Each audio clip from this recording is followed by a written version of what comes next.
খেলতে হয় কোন খেলা? এই প্রশ্নের উত্তর যদি দিতে পারেন তাহলে 40 বছরের বিবাহ জীবন সার্থক। আমি একজন শান্তশিষ্ট পত্নীনিষ্ঠ ভদ্রলোক। একটি নিয়ে গলদ ধর্ম ডিউ পাটেতে নিখুলো। ভাবো সিরিয়াসলি ভাবো। কি সিরিয়াসলি ভাবো? তাস খেলা। It is a heart. এনাকে না ফ্রেমে বাঁধিয়ে রাখবেন। It is my heart.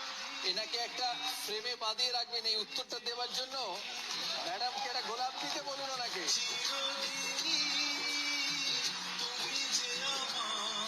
খেলতে হয় কোন খেলা? এই প্রশ্নের উত্তর যদি দিতে পারেন তাহলে 40 বছরের বিবাহ জীবন সার্থক। আমি একজন শান্তশিষ্ট পত্নীনিষ্ঠ ভদ্রলোক। একটি নিয়ে গলদ ধর্ম ডিউ পাটেতে নিখুলো। ভাবো সিরিয়াসলি ভাবো।